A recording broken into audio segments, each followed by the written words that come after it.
আরেকটা জিনিস মনে রাখতে হবে যে কেউ কারো রিজিকে ভাগ বসায় না, কেউ না। আমরা অনেকে মনে করি যে আমি ওকে দিলাম, ওকে খাওয়াইলাম, আমি বোধহয় খাওয়াইলাম। না, সে আপনারটা খায় নাই, সে তার রিজিকই খেয়েছে। আমাদের ঘরে আমাদের বন্ধু বান্ধব আসে অনেক সময়, আমাদের ঘরে অনেক সময় অতিথি আসে, তাদেরকে আমরা আপ্যায়ন করি, তাদেরকে খাওয়াই। আসলে সে আমারটা খায় না, সে কারটা খায়? তার নিজেরটাই খায়। বিষ্ণু ইসলাম এটা খুব সুন্দর করে বলেছেন। ওনার কাজিন চাচাতো ভাই আব্দুল্লাহ ইবনে আব্বাসকে একদিন অনেক নাসিহা করছিলেন।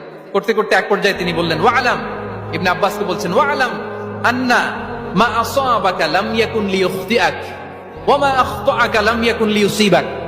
আব্দুল্লাহ, জেনে রেখো, যেটা তুমি পাওয়ার এটা তুমি কোনোদিন হারাবা না। যেটা তোমার হওয়ার কথা ছিল এটা তুমি কোনোদিন মিস করবা না। আর যেটা তুমি পাওয়ার কথা না, গোটা বিশ্বের সব শক্তিকে হাতের মুঠোয় আনলেও সেটার দেখা তুমি পাবে না, পাবে না। ওয়ালাম আন্নামা আসাবাকা লাম ইয়াকুন লিইখতিআক ওয়া মা আখতাআকা লাম ইয়াকুন লিইউসিবাক রুফিআতিল আকলাম ওয়া জাফফাতিস সুহুফ। আব্দুল্লাহ, রিজিক নিয়ে চিন্তিত হয়ো না, রিজিক নিয়ে পেরেশান হয়ো না। প্লে ইউর রোল, রিজিক ইজ ফিক্সড। যেটা তুমি পাওয়ার তুমিই পাবা, যেটা তুমি পাওয়ার কথা না, চেষ্টা করেও সেটা তোমার কাছে আসবে না।